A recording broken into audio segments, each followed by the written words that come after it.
자, 8번째 썰 한번 가보도록 하겠습니다. 댓글 컨텐츠고 영상 제목, 외부적인 환경에 의해 빚을 질 수밖에 없는 사람들에게는 최소한 이자라도 감면, 탕감해 주어야 하지 않을까요? 라는 영상에 달린 댓글입니다. 아마 이 댓글 다시 보니까 자영업 하시는 분 같아요. 장사하시는 분, 아니면 뭐 사업하시는 분. 뭐 최근에 가장 힘든 분들이 뭐 월급쟁이 분들도 있겠지만 월급쟁이보다 더 힘든 분들이 사업하시는 분들이에요. 장사하시는 분들. 뭐 잘 되는 것도 있겠지만 사실 잘 되는 것보다 힘든 것이 더 많을 거예요. 특히나 이제 코로나 때 한번 세게 충격받고 회복이 안 된 분들 많을 겁니다.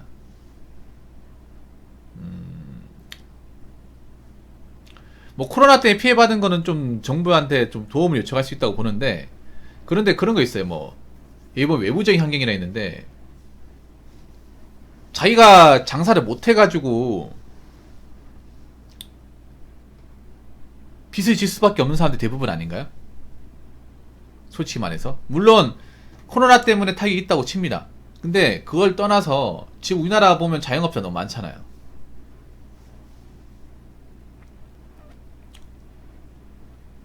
그때 현명한 분들은 코로나 터졌을 때 빨리 접으신 분들, 이분들 아시겠지만 코로나 터져가지고 이때 장사해봤자 손해를 생각해서 빨리 털고 나오신 분들 어떻게 현명했죠.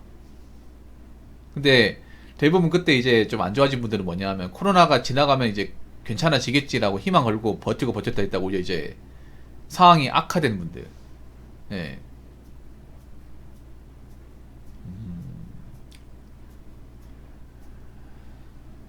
저는 그렇게 생각해요. 뭐 코로나 때 그때 좀 피해 많이 보신 분들 어느 정도 나라의 도움을 받을 수 있다고 보는데, 문제는 뭐냐 하면 그렇게 하면 또 세금이 또 많이 부담되긴 해요.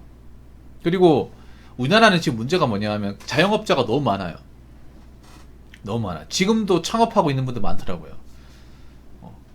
카페가 많은데 또 카페 창업을 하고, 예를 들어서 편의점이 많은데 바로 건너편에 또 편의점 창업을 해.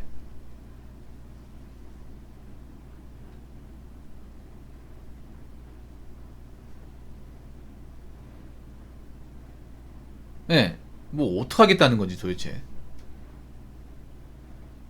그러니까 뭐 코로나 때문에 힘든 거면 뭐 보상을 받아야 되는데, 문제는 뭐냐 하면 뭐 코로나 때문에 뭐 힘든 것도 있지만 사실 좀 난 그게 크다고 생각해. 자영업자들이 빚을 지고 창업을 하니까. 그러니까 돈이 있는 상태에서 창업을 하는 게 아니라 대부분 자영업자는 빚쟁이인데, 빚쟁이. 빚쟁이가 아닌 사람이 없어요. 그래서 장사가 안 되면 곧바로 위기예요. 상당수의 자영업자분들은. 이게 문제야. 그러니까 돈이 있는 상태에서 장사를 하는 분들은 없습니다, 사실상. 뭐 장사가 좀 오래된 분들을 제외하고는 없고, 대부분 뭔가 안 되니까 장사로 들어오시는 분이 대부분이에요. 뭔가 안 되니까. 뭐 회사에 다녔는데 회사에 잘리고 취업이 힘드니까 뭐 장사로 들어온다거나, 아니면 이것저것 도전했는데 잘 안 된다거나, 나이가 많다 보니까 이제 와서 뭐 취업하기 힘들게 생각해서 장사를 한다거나, 아니면 어디 정신 팔려가지고. 특히 카페 같은 건 정신 팔린 거 내가 봤을 때는 뭐 자기 커피를 좋아하니까 뭔가 좀 예뻐 보여. 특히 여자분들이 그런 경우 많단 말이에요. 그래서 근데 문제는 뭐냐 하면 그 사람들 돈이 없어. 보통 사업을 하려면 자본금이 필요한데 대다수가 자본금이 없어요. 자본금이 부족하다거나. 그래서 대출을 받죠. 자신의 집을 담보로 해가지고. 그래서 뭐 이렇게 얘기하는 사람도 있습니다. 오죽하면 장사할까? 뭐 나는 뭐 장사가 좋아서 하냐? 그런데 그것도 생각해야 돼. 장사라는 게 일종의 제로섬이죠. 제로섬. 잘 되는 가게가 있으면 안 되는 가게가 있어요. 그리고 아시겠지만 사먹는 사람은 정해져 있습니다. 사먹는 사람은. 그러니까 카페를 가서 커피를 먹는 사람 정해져 있고, 편의점을 가는 사람 정해져 있습니다. 근데 자꾸 같은 분야로 들어오면 어떻게 됩니까? 나갈라 먹게 되는 겁니다. 근데 요즘에 보면 그래요. 우리나라 자영업이 참 신기한 게 뭐냐 하면 뭔가 잘 된다 싶으면 계속 들어와. 뭔가 새로운 게 창업되는 게 아니라 기존에 있었던 거 있잖아요. 기존에 하던 것이 계속 들어와요. 우리나라 자영업은 좀 융통성이 없다고 생각되니 그런 겁니다. 이미 들어와 있는데 또 들어와. 지금도 그래요. 현재 진행형입니다. 이미 편의점 있는데 또 편의점 들어오고, 이미 카페가 있는데 또 카페가 들어오고, 이미 고깃집 있는데 또 고깃집 들어와요. 뭐 하겠다는 건지. 그 중에 또 한쪽에 경쟁력이 없으면 또 망합니다. 망해요. 둘 다 살아남는 게 아니라 둘 중에 하나 죽는다가 아니면 둘 다 죽는다거나. 그래서 저는 뭐 유튜브 같은 거 보면서 장사를 쉽게 보면 안 된다고 생각합니다. 유튜버가 특히 좀 현실감과 무디게 맞는 것 중에 하나가 자영업이에요. 왜냐면 유튜브에 보면 뭐 자영업 망한 사람보다는 자영업 해가지고 잘 된다. 특히 뭐 젊은 창업자분들 뭐 잘된 케이스를 막 이렇게 집약적으로 보여주다 보니까 다 잘 되는 줄 알아요. 근데 유튜브의 그 자영업자도 좀 함정이 많은 게 뭐냐 하면, 그게 지금 당장 잘 된다는 거지 앞으로 5년 10년 잘 될지 안 될지는 장담할 수 없습니다. 아니 지금 장사 힘든 분들도 이렇게 힘들 거라는 거 알고 있겠습니까? 장사라는 게 참 어려운 게 그런 겁니다. 똑같이 장사하는데 어떨 때 매상이 늘다가 어떨 때는 매상이 안 늘어요. 그리고 장사라는 게 지금 일정 이상의 뭐 소득이 나오는데 이거를 계속 유지한다는 게 정말 어렵습니다. 누구나 장사 하시는 분들 중에 시기를 잘 만나가지고 순이익이 잘 나오던 시절이 있습니다. 근데 그게 문제가 뭐냐 하면 그게 그때 잘 나온다는 거지 계속적으로 잘 나오는 게 힘들죠 이게.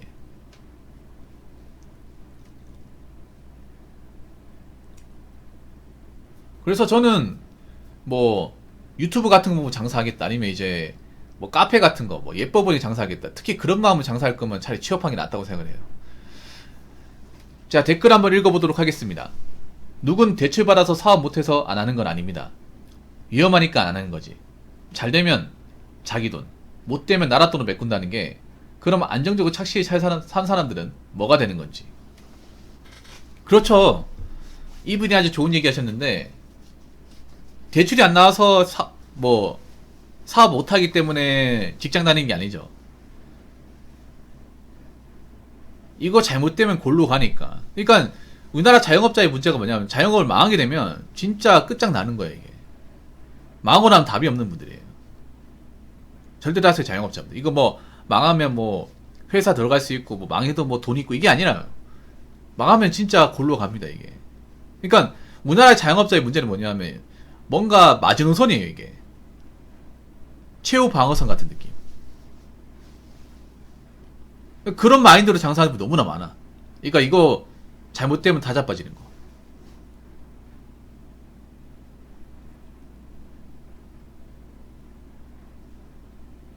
여러분도 알고 있잖아요. 만약에 내가 장사를 했는데 돈이 없어. 그럼 은행 대출받아서 하는데 이거 만약에 하다가 잘못되면 다 날려먹고 이제 권리금도 못 받으면.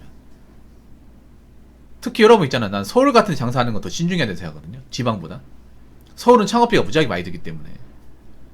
서울은 자릿세 굉장히 많이 받잖아요. 자릿세도 엄청 많이 받고, 그리고 월세도 많이 받잖아요.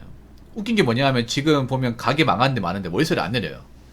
건물주들이 월세를 안 내려. 지방하고 좀 다른 게 그런 거라고. 지방은 그렇게 월세를 막 한번 이제 올렸다가, 네, 김성돈님 고맙습니다. 이제 가게 망하고 사람들이 안 들어오잖아. 그럼 내리는 게 있는데, 먹기선덕님 스폰서 후원 감사합니다. 서울 번화가 같은 경우에는 장사가 안 돼가지고 이제 가게 빼잖아요. 그러면 월세 못 받으면 자기들 손해 아닙니까? 빈 건물을 내놓으면. 근데 안 내려요. 왜 안 내리냐 하면 그 중에 누가 한 명이 내리면 다 내려야 된다고 이제 견제가 들어온대요. 말이 나오기 때문에 안 내린다고 하더라고요. 서울에 그런 거 많잖아요. 뭐 이태원이나 아니면 저기 가로수길이나.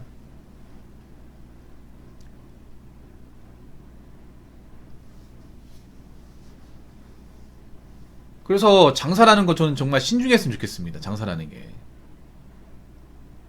우리나라가 보면 뭐 장사하시는 분들, 뭐 자영업 창업하시는 분들 다 사정이 있겠지만 뭔가 좀 깊이 생각을 안 해보고 창업하시는 분들이 많아요.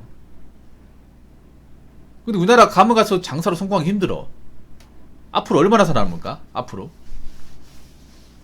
특히나 남들이 빤히 보이는 걸로 하면 얼마나 살아남을까요? 얼마나? 거의 여러분들 알아야 될 게 뭐냐 하면, 거의 절대 다수의 사람들은 남들이 빤히 보이는, 흔히 예상할 수 있는 걸로 창업을 합니다. 진입 잠정이 낮고 누구나 흔히 예상할 수 있는, 그리고 이미 깔린 대로 깔린 분야에 창업을 해요. 난 그거 자체가 뭔가 잘 되겠다는 생각이 없다는 걸로 보입니다.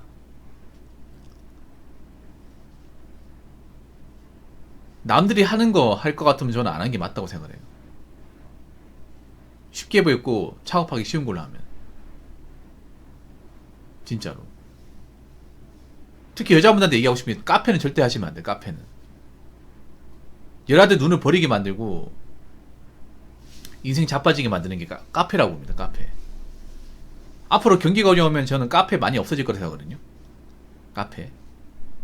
경기가 어렵고 이제 지갑 사정이 얇아지고 하면 동네 카페도 좀 많이 정리된다고 봅니다. 프랜차이즈는 살아남겠지만.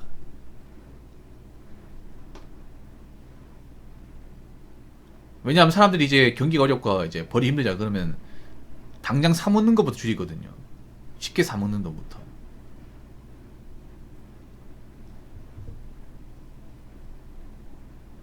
여자분들이 그런 분들이 있어요. 젊은 여자분들 이런 케이스가 많은데 뭐 자기는 뭐 이제 직장 체질이 아니니까 카페 하는 게 낫다. 해보세요. 나은지. 나은 제보시라니까. 여러분 동네 카페도 창업비 많이 듭니다. 절대 적게 들지 않아요. 한 4, 5천만 원 듭니다 이거. 프랜차이즈는 그냥 넘어가고. 근데 이 커피 시장 여러분 아시겠지만 프랜차이즈가 다 먹었어요. 다 먹었어. 동네 카페는 골목으로 들어가야 돼. 후미진 곳으로 들어가야 돼요. 그 젊은 여자분이 보통 카페 창업하면 돈을 뭐 모아가지고 창업하는 게 아니라 보통은 대출받아 창업했을 거야. 망하면 이제 다 빚쟁이에요, 빚쟁이. 인생이 많이 꼬인다고. 그 상태에서 어떻게 결혼까지 갑니까? 아마 카페 창업한다면서 이제 마통 뚫으신 분들 분명히 있을 겁니다, 이게. 생각보다 카페 창업에서 말아드신 분들 유튜브 같은 데 많이 있더라고요, 이게. 그러니까 여자분은 특히 인생 꼬입니다, 이게. 만약에 카페 창업했다가 안 돼버리면.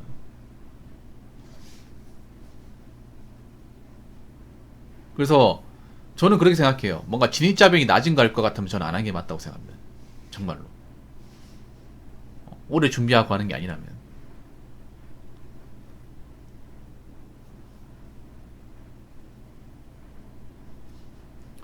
그래서 요즘 같은 시국에는 그런 사업 같은 거, 장사 같은 거 웬만하면 저는 하지 말라고 말씀드리고 싶습니다.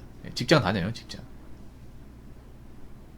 특히 요즘에 뭔가 장사해가지고 말아먹으면 이게 복구가 안 됩니다.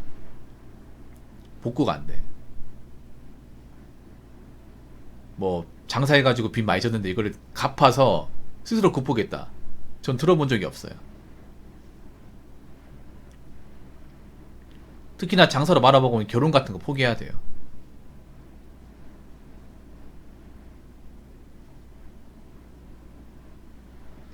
그리고 나라에 뭔가 도움받을 생각도 하시면 안 됩니다. 뭐 자영업에서 말아먹고 이제 뭐 비톡톡에 시달리면 나라에서 어떻게 구제 주겠지. 그 나라에 구제 받는 걸 당연하게 생각하면 못 나와요, 이게.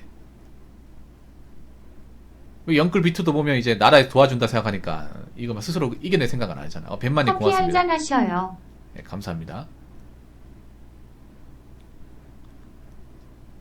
그래서 웬만하면 직장을 다니시기 바랄게요. 아시겠죠? 자, 이상으로 8번째 썰 마치도록 하겠습니다.